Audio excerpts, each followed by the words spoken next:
College life আজকে থেকে শেষ, মানে আঙ্গ আর কলেজ যাবো না। আজকে আঙ্গ লাস্ট প্র্যাকটিক্যাল এক্সাম আসাল। তো একটা কলেজে 2-3 বছর পড়ার পরে সেই কলেজের লগে একদম পুরা আলাদা একটা সম্পর্ক হয়ে যায়। কলেজের লাস্ট দিন মানে হচ্ছে একটা ইমোশনাল ব্যাপার। কলেজে যাওয়ার পরে কলেজের লগে পুরানের লগে স্যার ম্যামের লগে আলাদা একটা সম্পর্ক হয়ে যায়। ফার্স্টে যখন আমরা কলেজে যাই কিন্তু কোনো কিছু করে ভালো লাগে না ক্লাস করে ভালো লাগে না অন্য কিছু করে ভালো লাগে।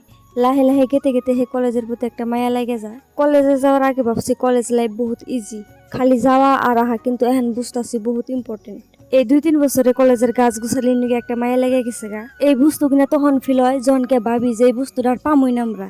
যখনকে ভাবি যে এই প্ল্যানের লাগে আর দেখা হবো না বা এই কলেজে আর হবো না, তখনকে বহুত খারাপ লাগে। স্কুল লাইফ এমনি করে পার করছি, কলেজ লাইফ এমনি করে পার করতেছি। যাই হোক, এনে মন খারাপ করলে হবো না, কারণ আঙ্গ লাইফে কিনা চলেই থাকবো। তো আমরা বহুত ফটো সটো তুললাম, জানি আঙ্গনকে দেখা না হইলে আমরা ফটো দেখারি।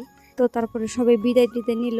আঙ্গ সকাল থেকে এক্সাম আসাল, তো বহুত খিদে লাগছাল, ভাবলাম যে কিছু খাইয়ে যাই। তো তারপরে আমরা খাই বেড়াইলাম। তো আমরা খাইতে থাকি। আর আপনাকে যদি ভিডিও ভালো লাগে ফলো করে দিন। Thank you.